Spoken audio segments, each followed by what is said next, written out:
বিবাহ করার পর বা পূর্বে স্বামীর প্রথমত এই বিষয়টা খেয়াল রাখতে হবে, স্ত্রী যেই পরিবেশে বড় হলো, যেই জায়গায় তার থাকার ব্যবস্থা যেমন ছিল সেই রকম অথবা তার কাছাকাছি করতে পারবে কিনা, এটা খেয়াল রাখার দরকার। এখন বিবাহ হয়েই গেল, প্রথমত স্বামীর প্রতি স্ত্রীর যেই হক, আল্লাহ রাব্বুল আলামিন বলেন ওয়াশিরুহুন্না বিল মারুফ, তাদের সাথে ভালো ব্যবস্থাপনা করতে হবে তাদের জন্য। এই ব্যবস্থাপনা থাকার ক্ষেত্রে হবে, আচার আচরণ ব্যবহার সব কিছুর ক্ষেত্রে করতে হবে। আর একটা বিষয় হলো, বিবাহ পরবর্তী সময় মোহরের টাকা যদি বিবাহের দিন পরিশোধ করে দেয় তো ভালো, আর যদি পরিশোধ না করে এই ব্যাপারে স্ত্রীর সাথে আলাপন সেরে নিতে হবে। সেজন্য মোহর হলো স্ত্রীর অন্যতম হক। এটা আদায় না করার কোনো বাহানা সুরত এগুলা খোঁজা যাবে না।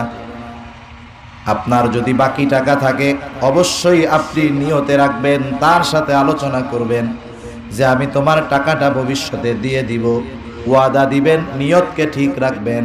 কারণ প্রতিশ্রুতি দিতে হবে দেওয়ার মতো, আর অবশ্যই তাদেরকে এটা প্রদান করতে হবে, কারণ এই মোহরানা হলো তাদের হক। আল্লাহ রাব্বুল আলামিন বলেন ওয়াআতুন নিসা সাদুকাতিহিন্না নিহলা ফাইন তিবনা লাকুম আন শাইইম মিনহু নাফসান ফাকুলুহু হানিআম মারিআ। আল্লাহ রাব্বুল আলামিন বলেন তোমরা তোমাদের স্ত্রীদের যে সাদাকা মোহরানা তোমরা তাদেরকে দিয়ে দাও। ওয়াআতুন নিসা সাদুকাতিহিন্না নিহলা ফাইন তিবনা লাকুম আন শাইইম মিনহু নাফসা, যদি সে সন্তুষ্ট চিত্তে সেখান থেকে তোমাকে কিছু দেয়, ফাকুলুহু হানিআম মারিআ, তুমি সেটা গ্রহণ করো, সেটা নাও, তাতে কোনো অসুবিধা নাই। কিন্তু তারটা তাকে আগে বোঝায় দিতে হবে।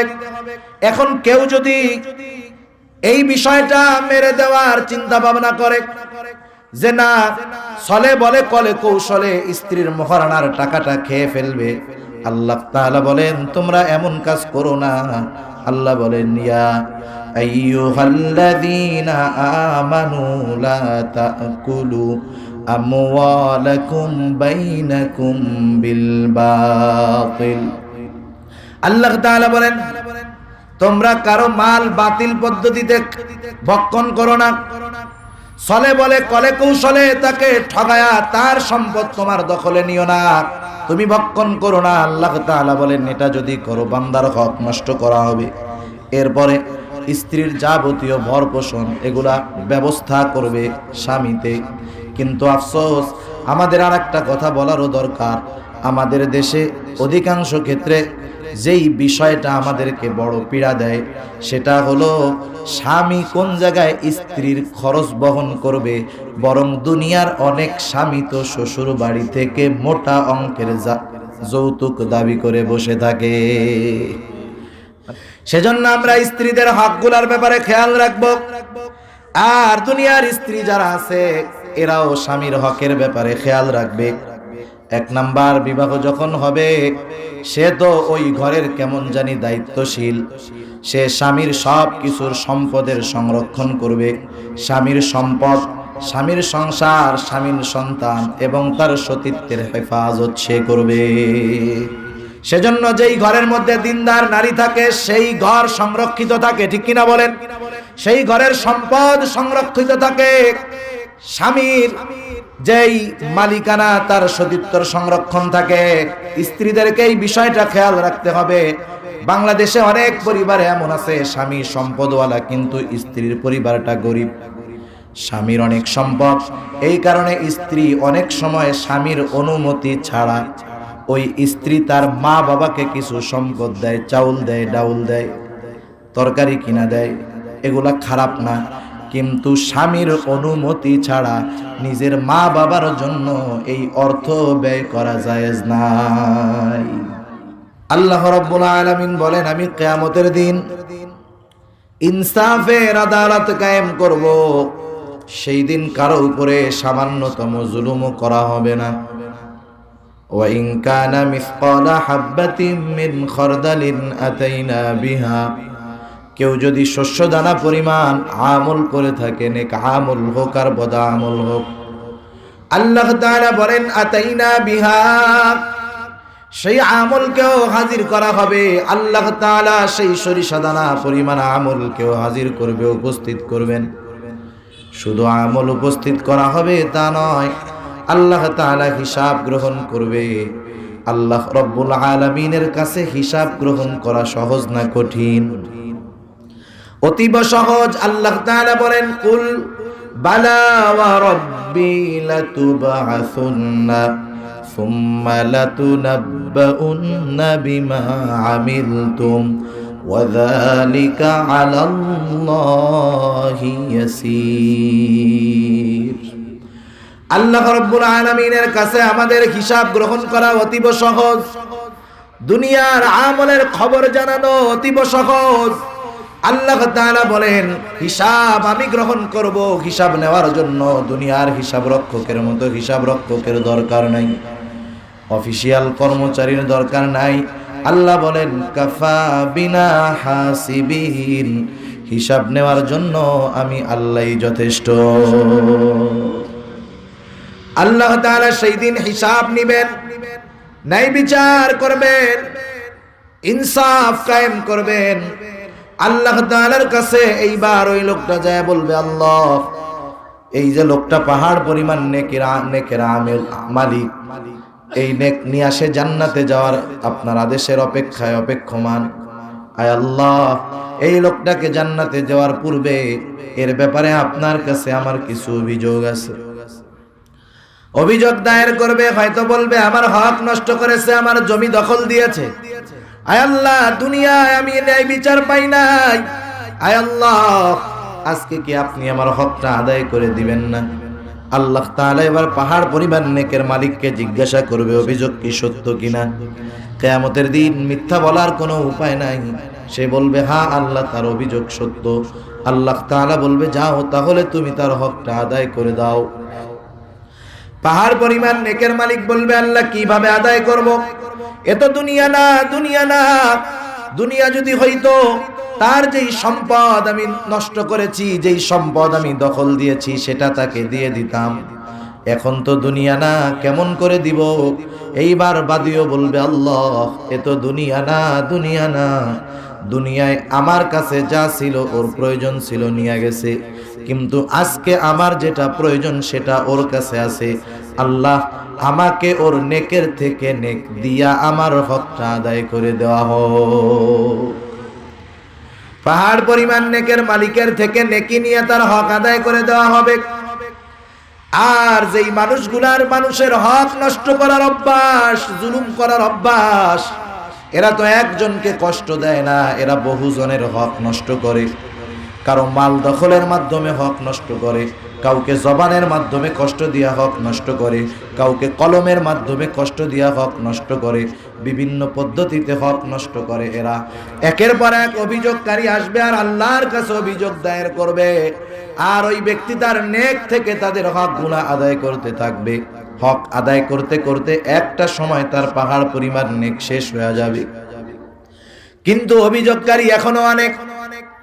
আল্লাহ রাব্বুল আলামিনের কাছে এবার ওই লোকটা বলবে আল্লাহ সব নেকি তো শেষ হয়ে গেল, আর তো নেকি নাই, এদের হক কেমন করে আদায় করব?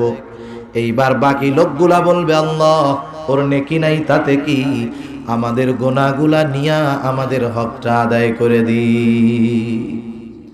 পাহাড় পরিমাণ নেকের মালিক বান্দার হক নষ্ট করার কারণে এবার পাহাড় পরিমাণ গুনার মালিক হয়ে যাবে।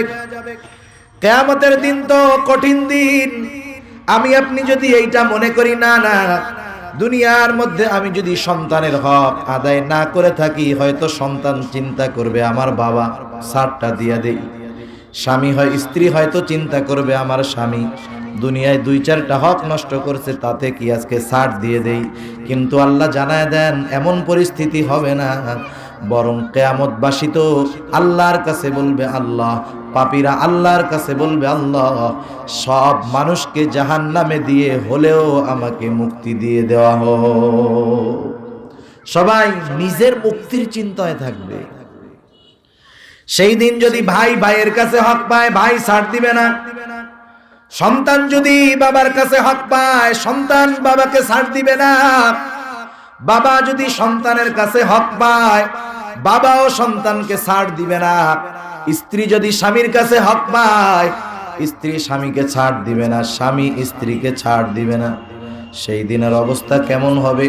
আল্লাহ তাআলা বলেন, ইয়াউমা ইয়াফিরুল মারউ মিন আখিহি ওয়া উম্মিহি ওয়া আবিহি ওয়া সাহিবাতিহি ওয়া বানিহি লিকুল্লি ইমরিইম মিনহুম ইয়াউমাইযিন শাআনুন ইউগনি। সেই দিন তো ভাই ভাইয়ের থেকে পালাবে। সেই দিন ওয়া উম্মিহি ওয়া আবিহি, সন্তান তার মা বাবার থেকে পালাবে। ওয়া সাহিবাতিহি ওয়া বানিহি, মানুষ তার স্ত্রী সন্তানের থেকে পালাবে। প্রত্যেকেই শুধু নিজের চিন্তা করবে, কেমনে আজকে এই কঠিন দিন থেকে বাঁচা যায়। সুযোগ খুঁজতে থাকবে কার মাধ্যমে কাকে ব্যবহার করে বাঁচা যায়। সেই দিন ভাই ভাইয়ের সাথে সম্পর্ক রাখতে চাবে না। ভাই যদি ভাইয়ের কাছে হক পায়, ভাইকে ছাড় দিবে না। স্ত্রী যদি স্বামীর কাছে হক পায়, ছেড়ে দিবে না। ওই কঠিন দিন আসার পূর্বে চালাক মানুষেরা দুনিয়ার মানুষের হকগুলা আদায় করে এরপরে মরার চিন্তাই করবে। ওই দিনের কথা যাদের জানা আছে, দুনিয়ায় তারা মানুষের হক নষ্ট করতে পারে না। কারণ আল্লাহর হক যদি নষ্ট করে, নামাজ পড়ে নাই, রোজা রাখে নাই, আল্লাহ তাআলার দয়ার কোনো সীমা নাই। আল্লাহ যেমন অসীম, আল্লাহ তাআলার দয়াও অসীম। আল্লাহ যেমন মহান, আল্লাহ তাআলার ক্ষমাও মহান। বরং আল্লাহর গোসার চাইতে আল্লাহর রহমত বেশি, ঠিক কিনা বলেন? আল্লাহ তাআলা জানায় দিয়েছেন তার রহমত কেমন। হাদিসে কুদসির মধ্যে আসছে, আল্লাহ বলেন, সাবাকাত রহমাতি আলা গজবি, আমার দয়া, আমার রহমত, আমার গজব, আমার গুসাকে অতিক্রম করে গিয়েছে। আল্লাহ তাআলা যদি চায়, তার হক যদি কোনো বান্দা নষ্ট করে থাকে, আল্লাহ তাআলা চাইলে মাফ করে দিতে পারে। কিন্তু মানুষ যেমন সংকীর্ণ, মানুষের হৃদয় যেমন সংকীর্ণ, মানুষের মন মানসিকতা তেমন সংকীর্ণ, মানুষের সব কিছু সীমাবদ্ধ। ও তো কিয়ামতের দিনের বিপদ। দুনিয়ার বড় বিপদে পড়ে বাবা সন্তানকে ব্যবহার করে বাবা বাঁচতে চায়, সন্তান বাবাকে ব্যবহার করে সন্তান বাঁচতে চায়। প্রত্যেকে দুনিয়ায় বড় বিপদে পড়লে নিজের নফসি নফসি করে। আর ওই কিয়ামতের কঠিন দিন, সেই দিন তো কেউ কাউকে পরিচয় দিবে না, কারো সামনে যাইতে চাবে না, সবার থেকে পালায়া পালায়া থাকতে চাবে। সেই দিন যদি আমার কাছে কেউ হক পায় আর ও যদি আল্লাহর কাছে ধরা খেয়ে যায়, এই দুনিয়ার হক যদি কিয়ামতে আদায় করতে হয়, এর চাইতে নিঃস্ব ব্যক্তি কিয়ামতের ময়দানে আর কেউ থাকবে না। সেজন্য প্রতিটা মানুষের উচিত মানুষের হকগুলো আদায় করে দেওয়া। রাসূলুল্লাহ সাল্লাল্লাহু আলাইহি ওয়াসাল্লাম বলেন, তোমরা সেই দিন আসার আগে সতর্ক হয়ে যাও, যেই দিন আল্লাহ তাআলা বাদী বিবাদীর মধ্যে ফয়সালা করে দিবেন, যেই দিন আল্লাহ তাআলা একে অপরের কাছে প্রাপ্য হকগুলো আদায় করে দিবেন। সেই দিন আসার পূর্বে তোমরা যদি দুনিয়ার মধ্যে কেউ কারো সাথে কথার দ্বারা কারো হক নষ্ট করে থাকো, কথার দ্বারা আচরণের দ্বারা যদি কাউকে কষ্ট দিয়ে থাকো, সেই দিন আসার পূর্বে ক্ষমা চেয়ে নাও, মাফ চেয়ে নাও। যেমন আমার মুরব্বী যিনি, আমার বড় যে, আমার কাছে তার হক ভালো ব্যবহার, পরিচিত হোক অপরিচিত হোক, আমার যিনি বড় তার প্রতি সে আমার কাছে যেই হক পায়, আমার কাছে সে সম্মান পায়, ভালো ব্যবহার পায়। আবার যিনি বড় তার কাছে ছোট, অপরিচিত হোক আর পরিচিত হোক, ওই ছোটটা ওই মুরব্বীর কাছে যেই হক পায় সেটা হলো স্নেহ, ভালোবাসা, মহব্বত। এখন আমি যদি আমার কোনো মুরব্বীকে বিনা কারণে কথার দ্বারা কষ্ট দিয়ে থাকি, কেমন জানি আমি তার হক নষ্ট করলাম। আবার কোনো বড় যদি কোনো ছোটকে বিনা কারণে কথার দ্বারা কষ্ট দিয়ে থাকে, কেমন জানি ওই বড় মানুষ ছোট মানুষের হক নষ্ট করলো। নবীজি সেই কথাই বলেন, ওই দিন আসার পূর্বে তোমরা যদি কাউকে কথার দ্বারাও কোনো কষ্ট দিয়ে থাকো, তাহলে তার কাছে মাফ চেয়ে নাও। জটিল এক বিষয়। সেই ধারাবাহিকতায় স্বামী স্ত্রীর উপরেও কিছু হক আছে, স্ত্রীর উপরেও স্বামীর কিছু হক আছে। কেমন হক? এক নম্বরে, আমরা যখন বিবাহ শাদী করি, বিবাহ শাদী যখন প্রথমে করা হয়, করার জন্য যখন কোনো ছেলে যায়, বিবাহ যখন পড়ানো হয়, যেই হুজুর বা যেই কাজী সাহেব বিবাহ পড়ান, সে বিবাহ পড়ানোর সময় এই কথা বলে, আজকে থেকে ওই মেয়েটার যাবতীয় খরপোশ যা লাগে, পর্দায় রাখা, দ্বীনের উপরে চলা, এই সব কিছুর ব্যবস্থা গ্রহণ করা তোমার উপরে দায়িত্ব। তখন ছেলে সুন্দর মতো মুস্কি হাসি দিয়া কয়, জি জি ঠিক আছে, বলে কি বলে না? তার মানে দেখেন, হক আগে স্বামীরা স্ত্রীদেরকে দেওয়ার প্রতিশ্রুতি আগে দেয়। তার মানে স্ত্রী স্বামীর কাছে আগে হক পায়, এরপরে স্বামী স্ত্রীর কাছ থেকে হক পায়। কথাটা বুঝতে পারছেন? আর আমগো দেশে আমরা মনে করি যে আমরাই শুধু স্ত্রীদের কাছে পাবো, স্ত্রীরা আমাদের কাছে পাবে না। কিন্তু সিস্টেম বলতেছে এটা যে আগে স্ত্রীরা হক পাবে, আগে স্ত্রীরা হক পাবে, এরপরে স্বামীরা পাবে। সুবহানাল্লাহ। সিস্টেম পাল্টায় আমরা শুধু চাই। সেজন্য স্ত্রীর হক, স্ত্রী আমাদের কাছে কি পাওনা, এ বিষয়গুলা বিবাহের সময় থেকে নিয়েই খেয়াল করার দরকার। কারণ কি? কারণ হলো, একটা মানুষ যখন বিবাহ করবে, সে যখন দেখবে ওই মেয়েটা কোন বংশের, কোন ঘরের, কেমন পরিবেশে থাকে, বিবাহ করার সময় স্বামীকে ওই চিন্তা করতে হবে। সে 15 বছর, 16 বছর, 17 বছর, 18 বছর বাবার বাড়িতে যেই পরিবেশে বড় হয়েছে, থেকেছে, একেবারে হুবহু সেই পরিবেশ না হোক, তার চাইতে ভালো হলে তো ভিন্ন কথা, কিন্তু তার চাইতে বেশি খারাপ পরিবেশে এনে ওই স্ত্রীকে রাখা, এটাও স্ত্রীকে কষ্ট দেওয়ার নামান্তর। কারণ সবাই তো আর প্রেম করে বিবাহ করে না, কতজন তো পারিবারিক সিদ্ধান্তে বিবাহ করে। মেয়েটা তো আর ছেলের বাড়িতে গিয়ে দেখতে পায় না যে ছেলে কেমন জায়গা তারে রাখবে।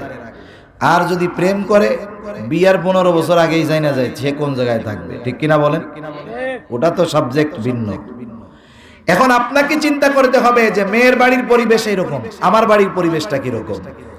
মেয়ে গরমের দিন বাবার বাড়িতে ছোটবেলা থেকে এসির মধ্যে থাকে, আর আপনার বাড়িতে ছাদও নাই, টিনের চালা, গরমে জাহান্নাম হয়ে যাবে। সেজন্য আল্লাহ রাসূল সাল্লাল্লাহু আলাইহি ওয়াসাল্লাম বিবাহ করার ক্ষেত্রে এই বিষয়গুলো সব দেখতে বলছে।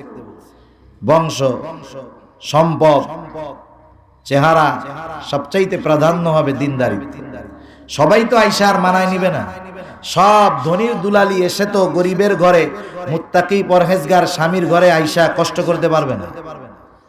সেজন্য স্ত্রী বিবাহ করার পর বা পূর্বে স্বামীর প্রথমত এই বিষয়টা খেয়াল রাখতে হবে, স্ত্রী যেই পরিবেশে বড় হলো, যেই জায়গায় তার থাকার ব্যবস্থা যেমন ছিল সেই রকম অথবা তার কাছাকাছি করতে পারবে কিনা, এটা খেয়াল রাখার দরকার। এখন বিবাহ হয়েই গেল, প্রথমত স্বামীর প্রতি স্ত্রীর যেই হক, আল্লাহ রাব্বুল আলামিন বলেন, ওয়াশিরুহুন্না বিল মারুফ, তাদের সাথে ভালো ব্যবস্থাপনা করতে হবে তাদের জন্য। এই ব্যবস্থাপনা থাকার ক্ষেত্রে হবে, আচার আচরণ ব্যবহার সব কিছুর ক্ষেত্রে করতে হবে। আর একটা বিষয় হলো, বিবাহ পরবর্তী সময় মোহরের টাকা যদি বিবাহের দিন পরিশোধ করে দেয় তো ভালো, আর যদি পরিশোধ না করে এই ব্যাপারে স্ত্রীর সাথে আলাপন সেরে নিতে হবে। আবার এই জায়গায় কিন্তু উল্টাপাল্টা করার সুযোগ নেই। একজন বিবাহের মধ্যে লিখছে 10 লাখ টাকা কাবিন, উসুল দিছে 1 লাখ, বাকি কত? 9 লাখ। এখন হুজুরের ওয়াজ শুনে গেছে যে মোহরের টাকা পরিশোধ না কইরা স্ত্রী দেখাও যাবে না, ধরাও যাবে না, ছোঁয়াও যাবে না। বাসর ঘরে তো ঢুকছে, ঢোকার পরে স্ত্রী সুন্দর মতো খাটিয়ার উপরে সাজায়া ফুল টুল দিয়া রাখা হয়েছে, উনি ধারের কাছেও যায় না, দরজার কোনায় বিড়ালের মতো বসে আছে। এখন স্ত্রী তো চিন্তা করতেছে, হায় রে, আমার কি অবস্থা হইলো, বিবাহ তো হয়ে গেছে, আমার কি পছন্দ হয় নাই নাকি? দীর্ঘ সময় পর স্ত্রী লজ্জা শরম বাদ দিয়া স্বামীর কাছে যায় বলতেছে, আমাকে কি পছন্দ হয় নাই আপনার? পছন্দ তো হয়েছে, কিন্তু কাম তো হুজুররা সাইরা দিচ্ছে। হুজুরে আবার কি করবে? যে হুজুরে ওয়াজ করে গেছে মোহরের টাকা যদি সব পরিশোধ না করা হয়, ধরাও যাবে না, ছোঁয়াও যাবে না, দেখাও যাবে না। মহিলা তো নতুন নতুন বিবাহ হয়েছে, তাই না?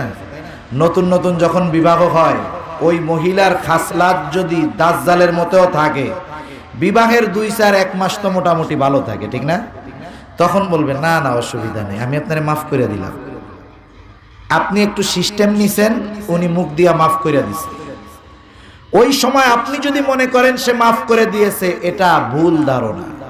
ওই সময় সে লজ্জায় আপনাকে এটা বলছে।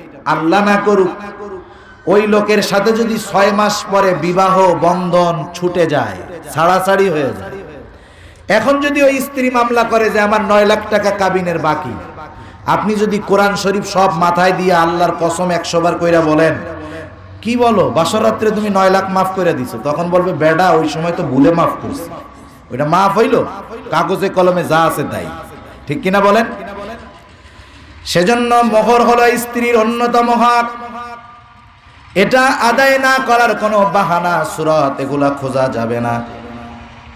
আপনার যদি বাকি টাকা থাকে, অবশ্যই আপনি নিয়তে রাখবেন, তার সাথে আলোচনা করবেন যে আমি তোমার টাকাটা ভবিষ্যতে দিয়ে দিব, ওয়াদা দিবেন, নিয়তকে ঠিক রাখবেন, কারণ প্রতিশ্রুতি দিতে হবে দেওয়ার মতো, আর অবশ্যই তাদেরকে এটা প্রদান করতে হবে, কারণ এই মোহরানা হলো তাদের হক। আল্লাহ রাব্বুল আলামিন বলেন, ওয়াআতুন নিসা সাদকাতিহিন্না নিহলা ফাইন তিবনা লাকুম আন শাইইম মিনহু নাফসান ফাকুলুহু হানিআম মারিআ। আল্লাহ রাব্বুল আলামিন বলেন, তোমরা তোমাদের স্ত্রীদের যেই সাদাকা মোহরানা তোমরা তাদেরকে দিয়ে দাও। ওয়াআতুন নিসা সাদকাতিহিন্না নিহলা ফাইন তিবনা লাকুম আন শাইইম মিনহু নাফসা, যদি সে সন্তুষ্ট চিত্তে সেখান থেকে তোমাকে কিছু দেয়, ফাকুলুহু হানিআম মারিআ, তুমি সেটা গ্রহণ করো, সেটা নাও, তাতে কোনো অসুবিধা নাই, কিন্তু তারটা তাকে আগে বোঝায় দিতে হবে। এখন কেউ যদি এই বিষয়টা মেরে দেওয়ার চিন্তা ভাবনা করে যে না, ছলে বলে কলে কৌশলে স্ত্রীর মোহরানার টাকাটা খেয়ে ফেলবে, আল্লাহ তাআলা বলেন তোমরা এমন কাজ করো না। আল্লাহ বলেন, ইয়া আইয়ুহাল্লাযীনা আমানু লা তাকুলু আমওয়ালাকুম বাইনাকুম বিল বাতিল। আল্লাহ তাআলা বলেন তোমরা কারো মাল বাতিল পদ্ধতিতে ভক্ষণ করো না, ছলে বলে কলে কৌশলে তাকে ঠগায়া তার সম্পদ তোমার দখলে নিও না, তুমি ভক্ষণ করো না। আল্লাহ তাআলা বলেন এটা যদি করো বান্দার হক নষ্ট করা হবে। এরপরে স্ত্রীর যাবতীয় ভর পোষণ এগুলা ব্যবস্থা করবে স্বামীতে। কিন্তু আফসোস, আমাদের আর একটা কথা বলারও দরকার, আমাদের দেশে অধিকাংশ ক্ষেত্রে যেই বিষয়টা আমাদেরকে বড় পীড়া দেয় সেটা হলো স্বামী কোন জায়গায় স্ত্রীর খরচ বহন করবে, বরং দুনিয়ার অনেক স্বামী তো শ্বশুর বাড়ি থেকে মোটা অঙ্কের যৌতুক দাবি করে বসে থাকে। অনেকে বলে না যে মেয়ে বিবাহ দিবেন, ভাই মেয়ের ঘরটা সাজায় দিয়েন, বলেনি আপনাকে ওই দিন মেয়ের ঘরটা সাজায় দিয়েন। একটা মেয়েকে লালন পালন করলো তার বাবা, এত বছর সংরক্ষণ করলো, হেফাজত করলো, লালন পালন করলো, বরং পণ দিয়ে বিবাহ করার দরকার ছিল। আগের আমলে বিবাহ হইতো, ভালো মেয়েকে যদি কেউ বিবাহ করতে চাইতো, ওই বাবা 15 বছরে কত খরচ করেছে সব টাকা বাবারে দিয়া এরপরে বিবাহ করা লাগবে। দিন চলে গেছে, শরীয়ত আমাদের থেকে আমরা দূরে সরায়া দিছি, সুন্নাহ পদ্ধতি দূরে সরায়া দিছি, এখন মেয়ের বাবার কাছ থেকে উল্টা আরো আনে। এরপরে দেখেন তার যেই ভর পোষণ সবগুলার ব্যবস্থা করবে, দিনের উপরে থাকার ব্যবস্থা করবে স্বামী, এটা স্বামীর দায়িত্ব। সেই জন্য যা কিছু প্রয়োজন, পর্দায় চলার জন্য যা কিছু প্রয়োজন, এগুলার ব্যবস্থাপনা করবে স্বামী। কিন্তু আফসোস, আজকে তো অনেক মানুষ বিবাহ করার পর স্ত্রীকে স্ত্রী হিসাবে রাখে না, স্ত্রীকে বানায় ফেলে একটা শোপিস। শোপিস বুঝেন? শোপিস হলো এমন জিনিস যেটা মানুষকে দেখানোর জন্য এমন এক জায়গায় রেখে দেওয়া হয়, শোকেজের মধ্যে রাখে, কেউ টেবিলের উপরে রাখে, সবাইকে দেখানোর জন্য। স্ত্রীরে বানায় ফেলছে শোপিস। নিজের সামনে যেমন তেমন, বন্ধু বান্ধবের সামনে একেবারে আটা ময়দা ঘুইসা সুন্দর মতো নিয়ে যায়। করে কি করে না? বিবাহের অনুষ্ঠানে নিয়ে যায় না আপনাদের এদিকে? একেবারে পুতুল বানায় নিয়ে যায়, বন্ধুরা দেখ, আমি তো বহুত দেখি, তোরাও দেখ। অথচ স্ত্রীকে পর্দার মধ্যে রাখার ব্যবস্থা গ্রহণ করার দায়িত্ব স্বামীর। এই জন্য যত রকমের ব্যবস্থাপনা গ্রহণ করার দরকার স্বামী করবে। অভ্যন্তরীণ যদি পানির ব্যবস্থা না থাকে, বাহির থেকে পানি এনে দেওয়ার ব্যবস্থা করবে। এক কথায় শরীয়ত সমর্থিত পর্দার মধ্যে থাকার জন্য সমস্ত ব্যবস্থাপনা করার দায়িত্ব স্বামীর। স্বামীর অব্যবস্থাপনার কারণে যদি স্ত্রীর বেপরদা হতে হয়, এই বেপরদার গোনা শুধু স্ত্রীর হবে না, এর জন্য মূলত দায়ী হবে স্বামী।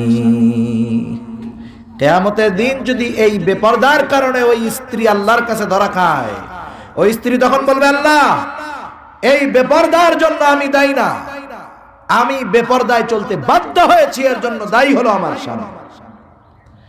সেজন্য স্ত্রীকে নিজের ভাইয়ের সামনে নেওয়া যাবে না, নিজের বোনের স্বামীর সামনে নেওয়া যাবে না, পাড়া প্রতিবেশীর সামনে স্ত্রীকে নেওয়া যাবে না। স্ত্রীর পর্দার ব্যবস্থা করতে হবে, এটা স্বামীর দায়িত্ব।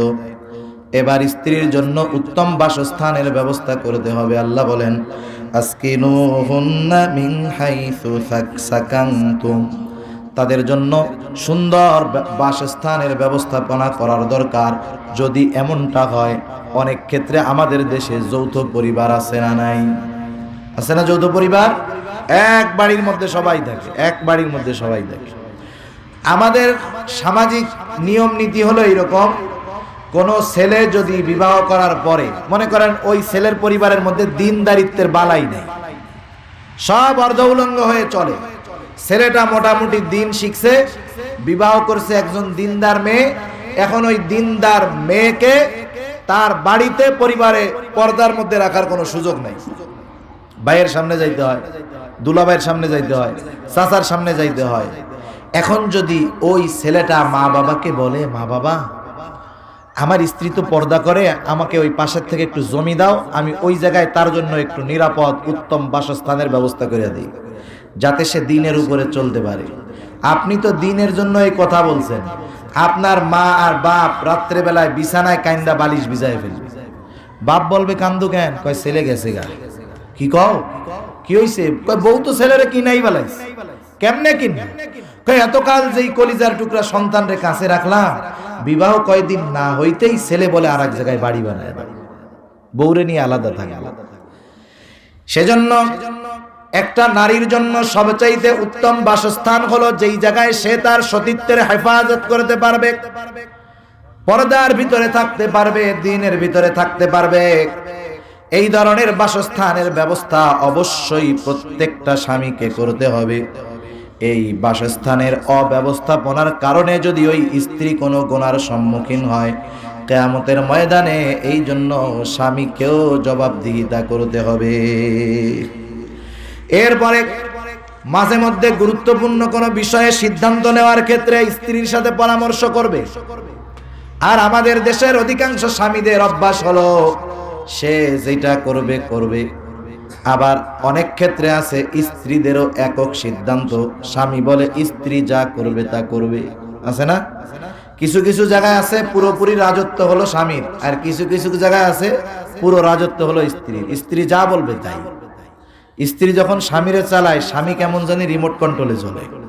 স্ত্রী ডাইনে কইলে ডানে, বামে কইলে বামে, সোজা কইলে সোজা, দাঁড়ায় থাকে কইলে দাঁড়ায় থাকে, আছে না নাই? একেবারে এরকম না, তো ব্যালেন্স দরকার, ব্যালেন্স। স্বামী একটা জিনিস বুঝতেছে এটা ভালো, উনি একা একা করে ফেললেন, যদিও ভালো হয়েছে, কিন্তু এই বিষয়টা যদি উনি স্ত্রীর সাথে একটু রাত্রে বৈশা সুন্দর মতো পরামর্শ করতেন, সকিনার মা এই কাজটা তো করতে চাই, কি বলো তুমি? প্রথমত স্ত্রী খুশি হবে যে স্বামী কোনো সিদ্ধান্ত নেওয়ার আগে আমার সাথে পরামর্শ করতেছে। ডিসিশন আপনারটাই থাকবে, কিন্তু আপনি স্ত্রীরে জানাইলেন এরকম। স্ত্রী হয়তো একটা পরামর্শ দিবে যে এটা করো, আর আপনি যদি তখন বুঝায় বলেন, দেখো ওই কাজটা এইভাবে করলে কেমন হয়, মনে হয় ভালো হবে, কি বলো তুমি? দেখবেন স্ত্রী হাসি দিয়া বলবে, যাক আপনি যেটা ভালো বুঝেন। ঠিক কিনা বলেন? এখানে তো শান্তি আছে, আর যেই জায়গায় শান্তি নাই ওই জায়গায় তো দাও কুমড়া নিয়ে লাগবে। দুইজনের তর্কাতর্কি শুরু হবে, একটু পরে স্বামী লাঠি নিয়ে দৌড়াবে, বউর আস্তানা তো রান্নাঘর, উনি বটি নিয়ে হাজির হয়ে যায়, লড়াই চলবে, লড়াই। কিন্তু অভ্যাসটা যদি কন্টিনিউ থাকে, দেখবেন আপনি যেটা হয়তো সিদ্ধান্ত নিয়েছেন আপনার কাছে ভালো মনে হচ্ছে, স্ত্রীর কাছে বললেন, উনি এমন একটা বিষয়ে সমাধান বা সিদ্ধান্ত দিল, দেখলেন যে আপনার আমার সিদ্ধান্তর চাইতে তারটা আরো উত্তম হতে পারে কি পারে না? সেজন্য আল্লাহ রাব্বুল আলামিন বলেন, ফাইন আরাদা ফিসালান আন তারাদিম মিনহুমা ওয়া তাশাউরিন ফালা জুনাহা আলাইহিমা। যখন কিছু ইচ্ছা করবে পরামর্শ করো, শালা পরামর্শ, কারণ এই পরামর্শের মধ্যে বরকত আছে। আল্লাহ তাআলা বলেন ওয়াশাউরিহুম ফিল আমর। কেন মাশওয়ারার সিদ্ধান্ত আল্লাহ তাআলা দিলেন? আমি একক সিদ্ধান্ত নিব, আমার একার এত বড় মেধা নাই। যখন 10 জনের কাছ থেকে পরামর্শ নেওয়া হবে, হয়তো আমি যেই সিদ্ধান্তটা নিতে চাইতেছিলাম, পরামর্শের মাধ্যমে আমার সিদ্ধান্তের চাইতে হয়তো উত্তম ফয়সালা আল্লাহ দিয়ে দিবে। হয়তো সবার মতামতের ভিত্তিতে সুন্দর আবার নতুন একটা সমাধানের পথে যাওয়া যাবে। এজন্য স্ত্রীর সাথে মাঝে মধ্যে যে কোনো বিষয়ে পরামর্শ করার দরকার। পারিবারিক বিষয় হোক, সামাজিক বিষয় হোক, রাজনৈতিক বিষয় হোক, ব্যবসার ব্যাপারে হোক, দেখবেন তাহলে ওই পরিবারের মধ্যে শান্তি আসবে। এরপরে স্ত্রীর সম্পদের প্রতি লোভ করা যাবে না, এটা তো তার মোহরানার সম্পদ, ভিন্ন জিনিস। অনেক ক্ষেত্রে অনেক মানুষ সম্পদওয়ালা ঘরে বিবাহ করে স্ত্রীর সম্পদের লোভে, আছে না? যে এটা তো এক বাপের এক মাইয়া, কালা হোক আর যা হোক, টাকা তো সব আমার, এই চিন্তা করে বিবাহ করেনি, বিবাহ করে। খবরদার, স্ত্রী যেই সম্পদের মালিক সেটার প্রতি কখনো বদনজর, লোভ দেওয়া যাবে না। সেই সম্পদ ভোগ করার অপচেষ্টা করা যাবে না। এরপরে আমাদের দেশে একটা ট্র্যাডিশন আছে, বিশেষ করে আধুনিক সমাজে, গভীর রাতে নিরিবিলি স্বামী স্ত্রী যেই আচরণগুলা একে অপরের সাথে করে, এগুলা আবার বন্ধুদের সাথে শেয়ার করে, আছে না নাই? বন্ধুদের সাথে বলা বলি করে, এটা তো কত নির্লজ্জতার পরিচয়। স্বামী স্ত্রী গোপনে যেই কথাগুলা বলবে, যা কিছু করবে, কখনো এটা বন্ধুদের কাছে, বাহিরে কারো কাছে প্রকাশ করবে না। এরকম অনেক নির্লজ্জ বেহায়া আছে যারা স্বামী স্ত্রীর মধ্যে সংগঠিত গোপন বিষয়গুলা প্রকাশ করে দেয়। কত বড় বেহায়া, বেলাজা! আল্লাহর নবী বলেন, আল হায়াউ শুবাতুম মিনাল ঈমান। লজ্জা তো ঈমানের একটা শাখা। অথচ এই লজ্জা যখন উঠে যায়, একটা মানুষ সব কিছু করতে পারে। এরপরে স্ত্রীর প্রকৃতির দিকে লক্ষ্য রাখতে হবে। কিছু পুরুষ আছে বর্তমান সময়ে স্ত্রীর শারীরিক এই বিষয়গুলোর দিকে কখনো খেয়াল রাখে না। অনেক সময় নিজের চাহিদাকে প্রাধান্য দিয়ে স্ত্রীর মানসিক ব্যাপারের দিকে খেয়াল রাখে না। যদিও প্রাকৃতিক কোনো সমস্যা নেই, কিন্তু মানসিক বিষয়ের প্রতিও খেয়াল রাখার দরকার। অমানবিক হলে চলবে না। স্ত্রীর মনোরঞ্জনের জন্য তার মানসিকতার দিকে খেয়াল রাখতে হবে, এটাও স্ত্রীর প্রতি অন্যতম একটি হক। সেই জন্য আমরা যদি আমাদের স্ত্রীদের সাথে এই রকম ভালো আচরণগুলো করতে পারতাম, স্ত্রীরাও তাহলে তাদের স্বামীর প্রতি অতি সহানুভূতিশীল হয়ে যেত। এরপরে স্ত্রীকে বাদীর মতো খাটানো যাবে না। আমরা তো বিবাহ করলে মনে করি এইটারে আমার কাজের লোকের জন্য আনছি। এক ছেলে বিবাহ করছে, কিরে বিয়ে করলি কেন? কয়ে মা বাবারে রান্না খাওয়াবে কেডা, আমাকে খাওয়ানোর কেউ নাই, রান্নার জন্য, কাম করার জন্য বিয়ে করছি। বিবাহ কি ওই জন্য করা হয় নাকি? স্ত্রী তো রান্না করে খাওয়াইতে বাধ্য না। সে যদি রান্না করতে না পারে, অবশ্যই তার কাজের জন্য লোক রেখে দিতে হবে। যদি সে না পারে, তার উপরে জুলুম করা যাবে না। সে যদি করে, তার যদি কষ্ট হয়, উচিত স্বামীদের তাকে সাহায্য করা। আর আমাদের দেশে কেউ যদি স্ত্রীর ঘরের কাজে সহযোগিতা করে, তাইলে এইটা যদি বাইরের মানুষে জানে, কি বলবে জানেন? ও বউয়ের গোলাম হয়ে গেছে, লজ্জা দিবে, কয় দেখ ওই যে বউর চাকর আসতেছে। কিন্তু এইটা না। রাসূলুল্লাহ সাল্লাল্লাহু আলাইহি ওয়াসাল্লাম স্ত্রীদেরকে গৃহস্থলী কাজে সহযোগিতা করছে। রাসূলুল্লাহ সাল্লাল্লাহু আলাইহি ওয়াসাল্লাম এক জিহাদ থেকে আসছেন, ক্লান্ত দেহ, পরিশ্রান্ত দেহ, আল্লাহর নবীজির ক্ষুধা লেগে গেছে। ভেতরে জিজ্ঞাসা করতেছেন, ও আয়েশা খাবার আছে? আয়েশা সিদ্দিকা রাদিয়াল্লাহু তাআলা আনহা বলেন, না এখনো খানা হয় নাই, এখনো তরকারি কাটা হয় নাই। রাসূলুল্লাহ সাল্লাল্লাহু আলাইহি ওয়াসাল্লাম আসলেন ভেতরে, আসার পরে দেখলেন তরকারি কাটা হয় নাই।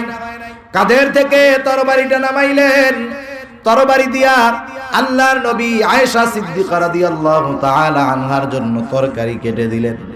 চিন্তা করেন, নবীজির কাঁধের তরবারি শুধু জিহাদের ময়দানেই ব্যবহৃত হয় না, নবীজির ওই তরবারি স্ত্রীর তরকারি কাটার কাজেও ব্যবহার হয়। সেজন্য নবীর আদর্শ আমাদেরকে গ্রহণ করতে হবে, স্ত্রীদের প্রতি সহানুভূতিশীল হতে হবে। কারণ আল্লাহ তাআলা তাদেরকে বাঁকা হাড় দিয়া বানাইছে। এখন যদি এই বাঁকা হাড় থেকে বেশি ফায়দা নেওয়ার জন্য সোজা করতে যাওয়া হয়, ভাঙা যাবে। আবার যদি একেবারে ছেড়ে দেওয়া হয়, অতি বাঁকা হয়ে যাবে। এই জন্য ওই বাঁকা অবস্থায় ওর থেকে ফায়দা গ্রহণ করতে হবে। সেজন্য আমরা স্বামীরা আগে আমাদের স্ত্রীদের প্রতি সহানুভূতিশীল হব। রাসূলুল্লাহ সাল্লাল্লাহু আলাইহি ওয়াসাল্লাম বলতেন, আমি হলাম সবচাইতে উত্তম স্বামী, কারণ আল্লাহর নবী প্রত্যেকটা স্ত্রীর হক আদায় করতেন।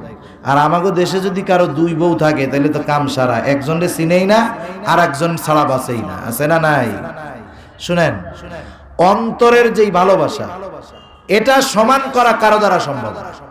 অন্তরের মহব্বত সমান করা কারো দ্বারা সম্ভব না, কিন্তু হকগুলা যেটা প্রদত্ত হক, এগুলা ব্যালেন্স রাখতে হবে। আশরাফ আলী থানভী রাহমাতুল্লাহি আলাইহির দুইটা স্ত্রী ছিল। উনি কোনো কিছু কিনলে সমানভাবে কিনতেন, কোনো কাপড় কিনলে এক কালারের কিনতেন, যাতে কোনো দ্বন্দ্ব না থাকে, সময় সবাইকে সমান দিতেন। রাসূলুল্লাহ সাল্লাল্লাহু আলাইহি ওয়াসাল্লামের প্রত্যেকটা স্ত্রীর ঘর ছিল আলাদা আলাদা। আল্লাহর নবী প্রত্যেকের জন্য তার দিন নির্ধারণ করে দিয়েছেন। আয়েশার জন্য যতদিন, উম্মে সালামার জন্য ততদিন, হাফসা রাদিয়াল্লাহু তাআলা আনহার জন্য ততদিন, প্রত্যেকের জন্য সময় সমান। কিন্তু আন্তরিক ভালোবাসার ক্ষেত্রে খাদিজাতুল কুবরা রাদিয়াল্লাহু তাআলা আনহার পরে সবচাইতে ভালোবাসতেন আয়েশা সিদ্দিকা রাদিয়াল্লাহু তাআলা আনহাকে, ঠিক কিনা বলেন? ওনার আন্তরিক ভালোবাসার কারণে হক কম দেন নাই, এমনটা করেন নাই যে আয়েশাকে বেশি ভালো লাগে এই জন্য আয়েশার কাছে 2 দিন, অন্যদের কাছে একদিন, এমনটা আল্লাহর নবী করেন নাই। সময় সম্পদের ক্ষেত্রে সবাইকে সমান হক দিয়েছেন। এই জন্য স্বামী যখন স্ত্রীর প্রতি সহানুভূতিশীল হবে, তখন স্ত্রীও স্বামীর প্রতি তার মহব্বত, দায়িত্ববোধ এগুলো অটোমেটিক বেড়ে যাবে। স্ত্রী যখন স্বামীর প্রতি সহানুভূতিশীল হবে, স্ত্রী তখন স্বামীর মা বাবা, আত্মীয় স্বজনের প্রতি তার ভালোবাসা অটোমেটিক বেড়ে যাবে। সব কিছু আদেশ দিয়ে পারা যাবে না। আপনি যদি আপনার স্ত্রীকে বারবার আদেশ করেন যে আমার ভাই বোন আত্মীয় স্বজন সবার খেদমত করবা, এই করবা সেই করবা, আদেশ দিলে তার মাইন্ডে লাগবে। আপনি তাকে মহব্বতের সাথে ভালোবাসবেন, বেশি বেশি কথাগুলা ভালোবাসার সুরে বলবেন। আপনি আপনার স্ত্রীর মা বাবা ভাই বোনদের সাথে ভালো আচরণ করবেন। এক সময় 1 দিন 2 দিন 4-5 দিন পরে দেখবেন ওই স্ত্রী নিজের থেকেই চিন্তা করবে, আরে আমার স্বামী আমার সাথে কত ভালো ব্যবহার করে, আমার ভাইয়ের সাথে, বোনের সাথে, মা বাবার সাথে কত ভালো আচরণ করে, আর আমি সেই স্বামীর মা বাবা আত্মীয় স্বজনের সাথে খারাপ আচরণ করি। না না, এটা আমার দ্বারা করা মানায় না, আমি আজকে থেকে আমার স্বামীর আত্মীয় স্বজনের সাথে ভালো ব্যবহার করব। সুবহানাল্লাহ।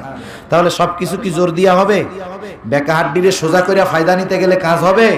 ওইটা ভাঙা যাবে, সংসার নষ্ট হবে, অশান্তি সৃষ্টি হয়ে যাবে। সেজন্য আমরা স্ত্রীদের হকগুলোর ব্যাপারে খেয়াল রাখবো। আর দুনিয়ার স্ত্রী যারা আছে এরাও স্বামীর হকের ব্যাপারে খেয়াল রাখবে। 1 নাম্বার, বিবাহ যখন হবে সে তো ওই ঘরের কেমন জানি দায়িত্বশীল। সে স্বামীর সব কিছুর সম্পদের সংরক্ষণ করবে। স্বামীর সম্পদ, স্বামীর সংসার, স্বামীর সন্তান এবং তার সতীত্বের হেফাজত সে করবে। রাসূলুল্লাহ সাল্লাল্লাহু আলাইহি ওয়াসাল্লাম বলেন, আল মারআতু রাইয়াতুন আলা বাইতি যাওজিহা। প্রত্যেকটা রমণী তার স্বামীর ঘরের দায়িত্বশীল, কেমন জানি ওই ঘরের সে রাখাল। সেই জন্য স্বামীর ঘর সুন্দর রাখার জন্য, হেফাজত রাখার জন্য, শান্তিময় রাখার জন্য যার সবচাইতে বড় অবদান, সেই লোকটাই হলো স্ত্রী। রাসূলুল্লাহ সাল্লাল্লাহু আলাইহি ওয়াসাল্লাম বলেন, আদ-দুনিয়া কুল্লুহা মাতা ওয়া খায়রুল মাতা'id দুনিয়া আল মারআতুস সালিহা। দুনিয়ার সব কিছুই উপভোগ্য সামগ্রী। সব উপভোগ্য সামগ্রীর মধ্যে সবচেয়ে উত্তম উপভোগ্য নিয়ামত হলো একজন দিনদার সালেহা মুত্তাকি নারী। সেজন্য যেই ঘরের মধ্যে দিনদার নারী থাকে সেই ঘর সংরক্ষিত থাকে, ঠিক কিনা বলেন? সেই ঘরের সম্পদ সংরক্ষিত থাকে। স্বামীর যেই মালিকানা, তার সতীত্বর সংরক্ষণ থাকে। স্ত্রীদেরকে এই বিষয়টা খেয়াল রাখতে হবে। বাংলাদেশে অনেক পরিবারে এমন আছে স্বামী সম্পদওয়ালা কিন্তু স্ত্রীর পরিবারটা গরিব। স্বামীর অনেক সম্পদ, এই কারণে স্ত্রী অনেক সময় স্বামীর অনুমতি ছাড়া ওই স্ত্রী তার মা বাবাকে কিছু সম্পদ দেয়, চাউল দেয়, ডাউল দেয়, তরকারি কিনা দেয়। এগুলা খারাপ না, কিন্তু স্বামীর অনুমতি ছাড়া নিজের মা বাবার জন্য এই অর্থ ব্যয় করা জায়েজ নাই। তাহলে স্বামীর সম্পদ কেমন সংরক্ষণ করতে হবে যে স্বামীর সম্পদ স্বামীর অনুমতি ছাড়া সে তার মা বাবাকেও দিতে পারবে না।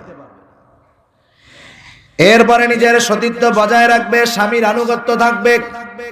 কারণ যেই নারী নিজের সতীত্ব বজায় রাখে, নিজের স্বামীর আনুগত্য থাকে, স্বামীর আনুগত্য তার ক্ষেত্রে খেয়াল রাখতে হবে। স্বামী যদি এমন কোনো কাজের আদেশ করে যেটা শরীয়তের মুখালেফ, এই ক্ষেত্রে স্বামীর আদেশ আনুগত্য করা যাবে না।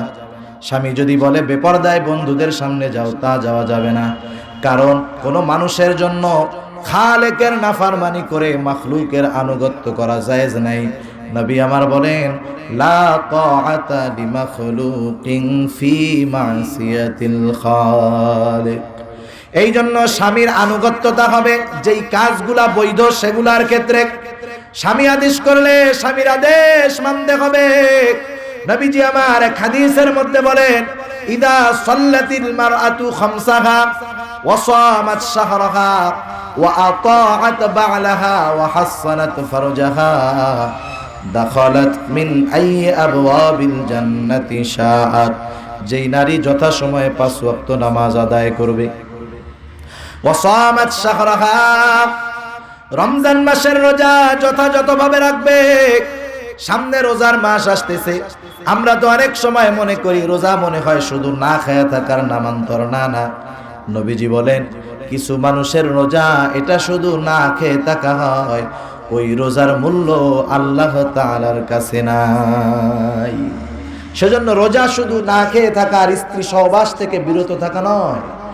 রোজা তো মুখেরও রোজা আছে, মুখ দিয়া গোনা করা যাবে না। চোখের রোজা আছে, চোখ দিয়া গোনার সামগ্রী দেখা যাবে না।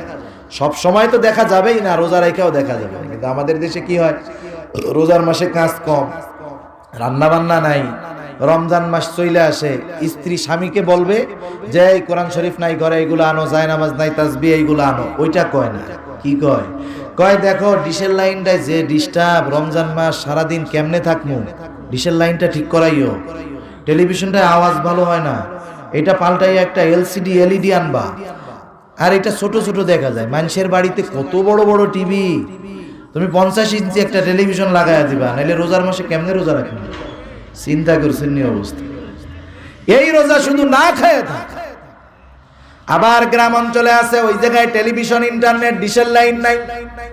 যেহেতু সারাদিন রান্না না, এবার 3-4 মহিলা এক জায়গায় হয়ে গল্প শুরু। আমাদের গ্রামের ভাষায় বলে 3 বেটি যেই জায়গায় কলকাতা সেই জায়গায়। 3 মহিলা এক জায়গায় থাকলে আর বিবিসির দরকার নাই, দুনিয়ার সব খবর দেখবেন ওই জায়গায়। আর পজিটিভ খবর পাবেন না, সব নেগেটিভ খবর। কার পোলার লাগে, কার মাইয়ের সম্পর্ক, কোন মহিলা পরকীয়ার সম্পর্ক করে, কোন বেটার স্ত্রীর সাথে ভালো সম্পর্ক না, সব খবর দেখবেন ওই নেটওয়ার্কে আছে। ঠিক কিনা বলেন? গীবতের মজলিস হয়ে গেল, তোহমতের মজলিস হয়ে গেল। ওই রোজা শুধু না খায়া থাকা হবে, ওই রোজা জাহান্নামের আগুন ঠেকাবে, জিন্দেগিতেও পারবে না। ওই রোজা আল্লাহর কাছে কবুল হবে না। সেই জন্য নবী আমার বলেন, রমজান মাসে রোজা রাখার মতো রোজা রাখবে, নিজের স্বামীর আনুগত্য করবে। স্বামী যেই কাজের কথা বলবে শরীয়তের বহির্ভূত না হলে সেটা শুনবে। স্বামী যখন তাকে আহ্বান করবে সে স্বামীর ডাকে সাড়া দিবে যদি সুস্থ থাকে। নবীজি বলেন, যখন কোনো স্বামীকে তার স্ত্রী কাছে ডাকে আহ্বান করে, স্বামী যদি কোনো স্ত্রী যদি অসুস্থতার কারণ ছাড়া, শরীরী কারণ ছাড়া স্বামীর ওই ডাকে যদি সাড়া না দেয়, ফজর পর্যন্ত ফেরেশতারা তার উপরে অভিশাপ বর্ষাইতে থাকে। সেজন্য স্বামী যখন আহ্বান করবে স্ত্রী তার ডাকে সাড়া দিবে। এরপরে নবী আমার বলেন, স্বামীর সংরক্ষণ, স্বামীর সতীত্বের হেফাজত করবে, স্বামীর আনুগত্য করবে, সতীত্বের হেফাজত করবে। সতীত্বের হেফাজতের মাধ্যম হলো শরঈ পর্দা, তাকে সবচাইতে বেশি নিরাপত্তা দিবে। আজকে তো আমাদের সুশীল সমাজ যারা, ইসলামের বিরোধিতা করে যারা, এরা নামে সুশীল, কিন্তু সুশীলের এভ্রিভিশন হলো সুশিক্ষিত লম্পট। সুশীল, সুশিক্ষিত লম্পট, কথা বুঝেন নাই? এদের শিক্ষা এদেরকে চরিত্রবান বানাতে পারে নাই, বরং এদের শিক্ষা ওদেরকে জানোয়ারের চাইতেও খারাপ অবস্থায় নিয়ে গেছে। ওইগুলোর নাম হলো সুশীল। ওরা মনে করেন বিভিন্ন কথা বলবে, পর্দার কথা বলবেন, কেউ বলবে এটা তো একটা ট্যাবু, এর মধ্যে মানুষে কেমনে থাকে। কেউ বলবে যে পর্দার মধ্যে থাকলে অসুস্থ হয়ে যায়, ক্যান্সার হয়, এই হয় সেই হয়, আছে না নাই? পর্দার মধ্যে থাকার পরেও তো ধর্ষিতা হয়। কিন্তু যেই মানুষগুলা শরঈ সমর্থিত পর্দা করে, 1 লাখে একজনও ধর্ষণ হয় না। খোঁজ নিয়ে দেখেন, যেই মানুষগুলার কথা বলা হয় যে এই মেয়েটা তো বোরকা পরার পরেও ধর্ষিতা হলো, ওর বোরকা আসলে পর্দার বোরকা না, ওটা ফ্যাশনের বোরকা। ঠিক কিনা বলেন? বোরকায় আবৃত হওয়ার পরে তো তার শরীরের আকৃতি বোঝা যাবে না, এমন ভাবে বোরকা পরার কথা ছিল। কিন্তু বোরকা পরার পরে এখন তার শরীরের আকৃতি বোঝা যায়। ঠিক কিনা বলেন? বোরকা পরার কথা ছিল পর্দার জন্য, কিন্তু তিনি বোরকা এমন ডিজাইনে পরেন যে এলাকার সব ছেলেরা বোরকা দেখাই বলে দেয় যে ওইটা কার মাইয়া। ঠিক কিনা? উনি তো পর্দার জন্য বোরকা পরেন নাই। যারা পর্দা করার জন্য বাস্তবে বোরকা পরেছে, এই রকম মা বোনেরা 1 লাখে একজনও ধর্ষণ হয়। আর এখন কিছু কিছু ছেলে মেয়েরা দেখি সব জায়গায় নজরে যা আসে বলে, প্রেম করার জন্য গার্লফ্রেন্ড বয়ফ্রেন্ডের সাথে দেখা করার জন্য উত্তম মাধ্যম বানায় নিছে বোরকা। উনি সুন্দর মতো সুফি সাহেবের মতো ডাইকা ডুইকা দেখা করতে যায় পার্কে। চিন্তা করে, আমি বিয়ানীবাজার থেকে গেলাম সিলেটে, বিয়ানীবাজারের দৈনিক শত শত মানুষ সিলেটে আসে, কেউ যদি আমারে দেখে যে আমি আমার বয়ফ্রেন্ডের সাথে বৈশা এক জায়গায় খাইতেছি কাম সারা, পর্দা করে যাই, কেউ টের পাবে না। ও তো দিনের পর্দা করে নাই, শরীর পর্দা করে নাই, ও পর্দাকে গুনার কাজে ব্যবহৃত করেছে। আর ওই ধরনের পর্দাওয়ালারাই ধর্ষিতা হয়। ঠিক কিনা বলে? সেজন্য ও ব্যক্তির কারণে ধর্ষিতা হয়, পর্দার দোষ দেন কেন? বোরকার দোষ দেন কেন? যারা মূলত পর্দার জন্য বোরকা পরে তারা ধর্ষিতা হয় না, তাদের সতীত্বের হেফাজত থাকে। এখন যেই মহিলা এই 4টা গুণে গুণান্বিত হবে, 5 ওয়াক্ত নামাজ যথাযথভাবে আদায় করবে, রমজান মাসে যথাযথভাবে রোজা রাখবে, স্বামীর শরীরী আদেশগুলার আনুগত্য করবে, নিজের সতীত্ব হেফাজত করবে, নবী আমার বলেন, দাখালাত মিন আইয়ি আবওয়াবিল জান্নাতি শাআত। রাসূলুল্লাহ সাল্লাল্লাহু আলাইহি ওয়াসাল্লাম বলেন, ওই নারী জান্নাতের যেই দরজা দিয়ে খুশি সেই দরজা দিয়া জান্নাতে প্রবেশ করতে পারবে। এরপরে যেই হক পরিবারের শান্তির জন্য অন্যতম বিষয় হলো জিদি না হওয়া, রাগী না হওয়া। আমাদের মা বোনেরা অনেক সময় তার বাবার সম্পদের কারণে, তার সৌন্দর্যের কারণে, তার সার্টিফিকেটের কারণে স্বামীর উপরে গর্ব দেখায়, জিদ করে, হটকারিতা দেখায়। স্বামী তো বাহিরের থেকে আসছে, পরিশ্রমী মানুষ। আল্লাহ তাআলা পুরুষ এবং নারীকে পার্থক্য করেই সৃষ্টি করেছেন। পুরুষের চরিত্র আল্লাহ তাআলা একটু রুক্ষ করে দিয়েছেন, কারণ পুরুষ বাহিরে থাকবে, কষ্ট সহ্য করতে হবে, রোদে পুড়বে, বৃষ্টিতে ভিজবে, সেই জন্য তাকে একটু রুক্ষ করে আল্লাহ সৃষ্টি করেছেন। স্বাভাবিক। স্বামী যখন বাহির থেকে প্রচন্ড পরিশ্রম করে ঘরে ফিরে এসে যদি একটু উল্টা পাল্টা দেখে, তখন যদি কোনো ক্ষেত্রে, সব স্বামী তো আর বলে না, যদি কেউ বলেই বসে যে এগুলা উল্টা পাল্টা কেন, এগুলা এমন কেন, ওর আগে যদি বলেই বসে, ওই সময় যদি স্ত্রী একটি মুস্কি হাসি দিয়ে বলে, এখন এগুলা ঠিক করে রাখতেছি, আপনি বসেন। ঝামেলা চুকে গেল। এখন যদি ওই ছোট্ট বিষয়ে স্বামী বলার পর স্ত্রী যদি চিন্তা করে আমার চেহারায় কমতি কি, সে বাপের টাকায় কমতি কি, আমি তো বিসিএস ক্যাডার, এখন যদি এরকম ধমক দেয়, তোমার ঘরে আমি কি সামসাগিরি করতে আইছি নাকি, আমার যোগ্যতা কম আছে নাকি, সার্টিফিকেটে তোমার চেয়ে কম, আমার বাপের টাকা পয়সা কম, তোমার ঘরে আইসা সব গেছে। এমনিই তো বেটা বাইরের থেকে আইছে, মেজাজ গরম, মেজাজ আরো গরম হবে না ঠান্ডা হবে? দুইজনের মধ্যে যখন ওই অবস্থা, তখন ইবলিস আইসা বলবে, এই তো সুযোগ, বউরেও খুঁচাবে, স্বামীকেও খুঁচাবে, বলবে এ বেটি, তোর বয়স 30 হইলে কি, তোর চেহারা কত সুন্দর, তোর লেগে এখনো পাড়ার কত ছেলে পাগল, তোর বাপের যে টাকা, তুই আরো 15টা বিয়ে করতে পারবি, তোর যে যোগ্যতা, তোর স্বামী যদি বের করে দেয়, তোর কি সিলেটে চাকরির অভাব আছে? এর ঘরে থাইকা তুই মরতাছস, তোমার সংসার করব না। ওয়াসওয়াসা দিল কে? শয়তান। ও কি কয়, তোমার ঘর করব না, আমার দায় ঠেকছে তোমার ঘর করার, ঠেকা আছি নাকি? এবার পুরুষ মানুষ তো পুরুষই, ওরে শয়তান বলবে, ওরে বেটা, তুই যদি এখন চুপ কইরা থাকস, মানুষে তোরে কা পুরুষ বলবে, এরম বউ ঘরে রেখে তোর লাভ কি? তোর যে পরিশ্রমী দেহ, তোর চেহারার যে ফিগার, তুই আরো 4টা একসাথে বিয়ে করে চালাইতে পারবি, ওটা বাদ দে। এবার ওই স্বামী বলবে, যা দিয়া দিলাম তোর 14 গোষ্ঠী সহ, একসাথে 15-20টা দিয়ে দিবে। এবার সম্পর্ক শেষ, কারণ দুইজনের মধ্যে সর্বোচ্চ পরিমাণ অঘটন ঘটায় শয়তান এবার চলে গেল। দুইজনেরই মেজাজ এখন ঠান্ডা। পাশের থেকে আব্দুল করিম আইসা বলে, কাকা করলেন কি? আপনি তো একসাথে 14 গোষ্ঠী দিয়ে দিয়েছেন, কাম তো সারা। এই যে আপনার দুধের বাচ্চা আছে 2টা, এই 2টার অবস্থা কি হবে? এবার কান্দে দিয়ে বলবে, আব্দুল করিম কাম তো সারা, এই তো আমি ইচ্ছা করে করি নাই। বলেন, ইচ্ছা করে করেন নাই, রাগ হইয়া করেছেন, ফেরানোর সুযোগ আছে নি? এখন প্রথমে দৌড়াবে, শেওলা মাদ্রাসায় যাবে, মুফতি সাহেবের কাছে ফতোয়া আনতে। মুফতি সাহেব বলবে, কি করছো? কয়, হুজুর একবারে 3টা না 14 গোষ্ঠী সহ দিছি। কাম তো সারা, বউ তো আর তোমার নাই, মালিকানা শেষ। এখন বলবে, হুজুর রাগ হইয়া দিছি, রাগের মাতালে দিছি। কয়, তুমি খুশি হইয়া দিলেও শেষ, ঠিক কিনা বলেন? এখন শয়তানে আরেকবার ধোঁকা দেওয়ার সুযোগ পেয়ে গেছে। কি ধোঁকা দিবে এবার এসে? কয়, শোন, সিলেটের হুজুররা এরা কি ফতোয়া দিবে? কওমি মাদ্রাসার হুজুররা ফতোয়া দিতে পারে? ও তো পান খাইতে খাইতে জীবন শেষ।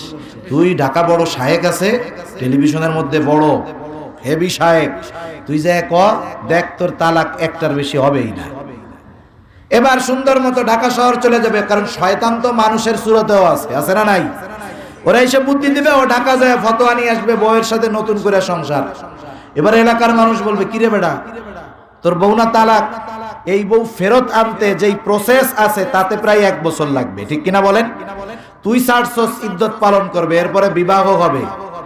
এরপরে যদি ওই স্বামী স্বেচ্ছায় ছাড়ে, তো তাইলে তার ঘর ছাড়ার পরে আবার ইদ্যত পালন করবে, তারপরে তুই বিবাহ করবি।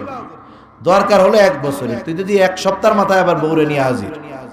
কেন রে, এই কামটা কেন করলি? তো হারামজাদা হবে সব, তুই তো জেনা করতে থাকবি। না না মিয়া, সিলেটের হুজুররা কিছু বুঝেনি। কোত্থেকে আইসুস তাইলে? কি কস হুজুররা বুঝে না? সারা দুনিয়ার বড় বড় বিখ্যাত আলেম আমাদের সিলেটে আছে, ওনারা বোঝে না মানে কি বলিস?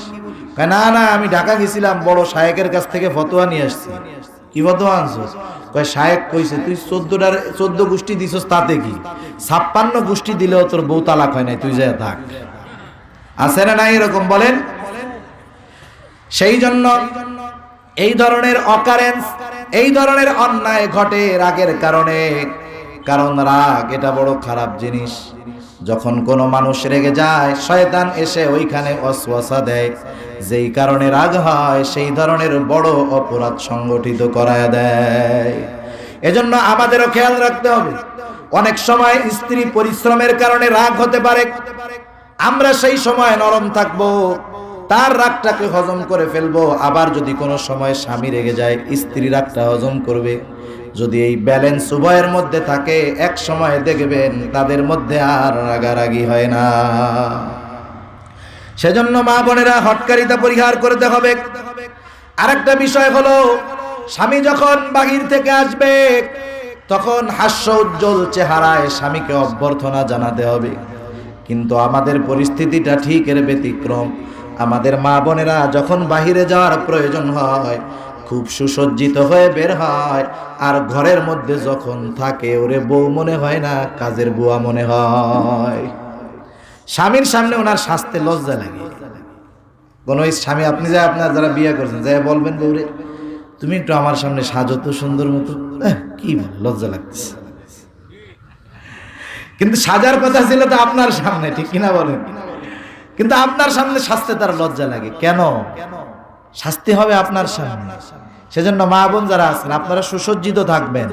স্বামী যখন বাহির থেকে আসবে তখন আপনি সেজে গুজে পরিষ্কার পরিচ্ছন্ন হয়ে থাকবেন। স্বামীর বাহিরের যাওয়ার কারণে যে ক্লান্তি এটা দূর হয়ে যাবে। এজন্য রাসূলুল্লাহ সাল্লাল্লাহু আলাইহি ওয়াসাল্লাম যখন বাহির থেকে আসতেন, সাহাবারা বাহির থেকে আসতো, আগে আসতো মসজিদে, আসার পরে বাসায় খবর পাঠাইতো যে আমরা কিন্তু আসছি, দুপুরের খাবার দাবার রান্না 2 ঘন্টা পরে আসতেছি। আর ওনারা যখন আসতো স্ত্রীরা খবর পাইতো, সবাই দ্রুত কাজবাজ সেরে সুন্দর সুসজ্জিত হয়ে স্ত্রীরা স্বামীকে হাস্যোজ্জ্বল মুখে অভ্যর্থনা জানানোর জন্য অপেক্ষায় থাকে। সুবহানাল্লাহ।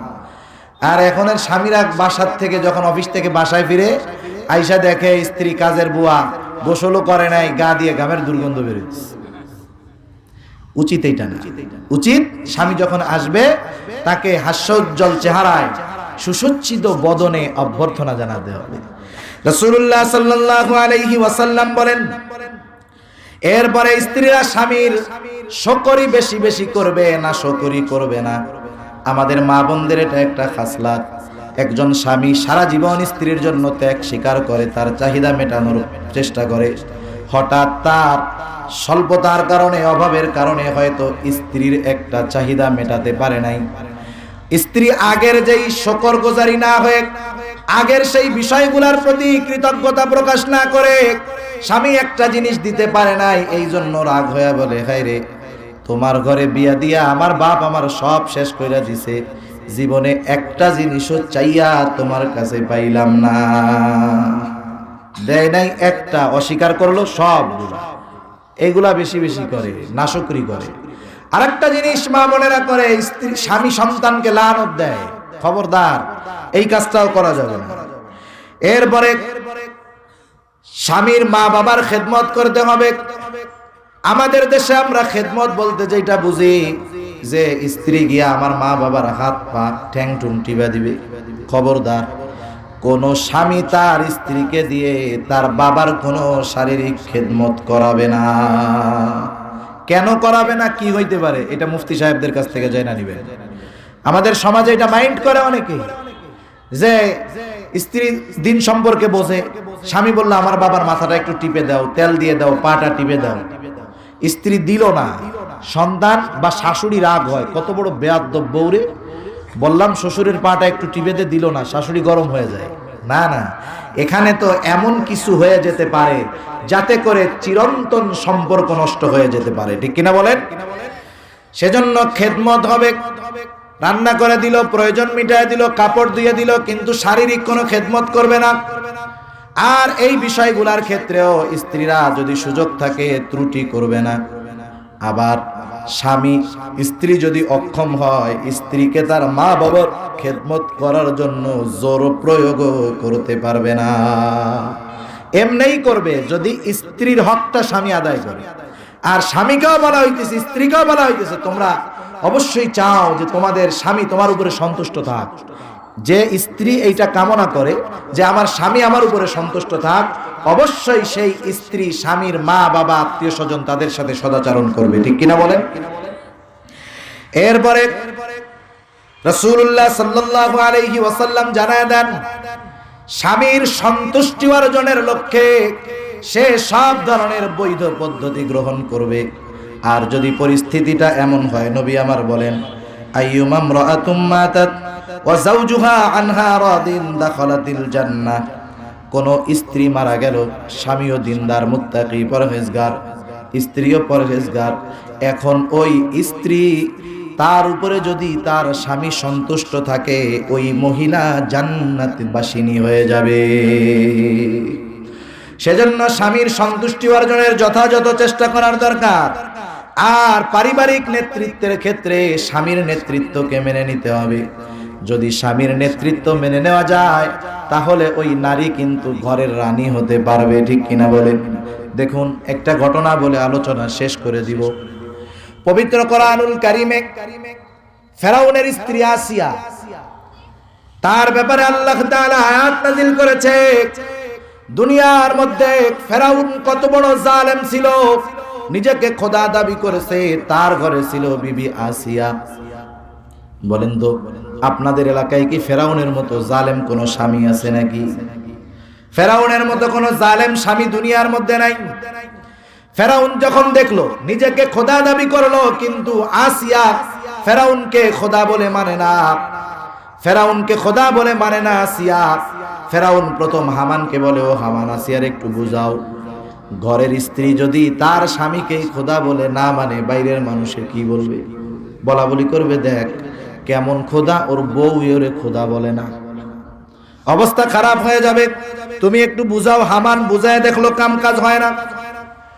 ফেরাউন চাইলো আসিয়াকে চিরতরে বিদায় করে দিবে, কঠোর শাস্তি প্রয়োগ করা হবে আসিয়ার উপর। যখন বোঝানোর পরে কাজ হয় নাই, খোলা প্রান্তরে আসিয়ার 4 হাতে 4টা পেরাক মেরে গেড়ে দেওয়া হলো। আসিয়াকে বলা হলো, আসিয়া এখনো সুযোগ আছে, সময় আছে, আমাকে খোদা বলে মানো, না হলে কিন্তু দুনিয়া থেকে চলে যেতে হবে। উপর থেকে বড় পাথর ফালায় হত্যা করা হবে আসিয়াকে। আসিয়া আকাশের দিকে তাকায় আছে। আসিয়া ওই মুহূর্তে আল্লাহর কাছে দোয়া করেছে, রব্বি বিনিলি ইনদাকা বাইতান ফিল জান্নাহ ওয়া নাজ্জিনি মিন ফিরআউনা ওয়া আমালিহি ওয়া নাজ্জিনি মিনাল কওমিল যালিমিন। কি শিক্ষণীয় বিষয় এই জায়গায়। আজকে তো আমাদের দেশের মা বোনেরা স্বামীর কাছ থেকে যদি একটু কম পায়, স্বামীর প্রতি অভিশাপ বর্ষণ করে, স্বামীর নাশুকরি করে, স্বামীর অমঙ্গল কামনা করে। কিন্তু আসিয়া দেখেন আল্লাহর কাছে যেই দোয়া করেছে, এই দোয়ার মধ্যে ফেরাউনের জন্য কোনো বদদোয়া নাই, বরং নিজের জন্য দোয়া করে প্রথমে বলতেছে, রব্বি বিনিলি ইনদাকা বাইতান ফিল জান্নাহ, ও আমার রব, আপনি আমার জন্য আপনার নিকটে জান্নাতে একটা ঘর বানায় দেন। ওয়ানাজ্জিনি মিন ফিরআউনা ওয়া আমালিহি ওয়ানাজ্জিনি মিনাল কওমিয যালিমিন। আপনি আমাকে ফেরাউনের এই কর্মকাণ্ড সমূহ থেকে নাজাত দেন, জালেম সম্প্রদায় থেকে আমাকে আপনি নিষ্কৃতি দিয়ে দেন। কিন্তু আসিয়া ওই সময়ও এই কথা বলে নাই, আল্লাহ এই জালেম ফেরাউনকে আপনি ধ্বংস করে দেন। আসিয়ার দোয়া কবুল হয়ে গেছে, জান্নাত দেখতে দেখতে দুনিয়া থেকে চলে গেছে। এই কারণে আমার মা বোনদেরকে উদ্দেশ্য করে বলবো, ইসলাম তো পারিবারিক শান্তির ব্যাপারে গুরুত্ব দিয়েছে, আর পারিবারিক শান্তি যাদের নাই তারা বোঝে কত কষ্ট। এখন যদি স্বামী স্ত্রী শরীয়ত সমর্থিত পন্থায় বিবাহ বন্ধনে আবদ্ধ হয়ে একে অপরের উপরে যদি হকগুলা আদায় করে, আল্লাহ রব্বুল আলামিন ওই দম্পতির মধ্যে আনন্দ, শান্তি, রহমতের সাগর প্রবাহিত করে দিবে। সেজন্য একে অপরের হকগুলো আদায় করার চেষ্টা করতে হবে। স্বামী স্ত্রীর হক, স্ত্রী স্বামীর হক আদায় করবে, তাহলেই পারিবারিক শান্তি হবে, সন্তানদের মঙ্গল হবে, পরিবারের সব মানুষের মধ্যে শান্তি আসবে, শান্তিময় পরিবার হবে। আল্লাহ তাআলা কথাগুলো বুঝবার তৌফিক দান করুক, আমিন। ওয়া আখিরু দাওয়ানা।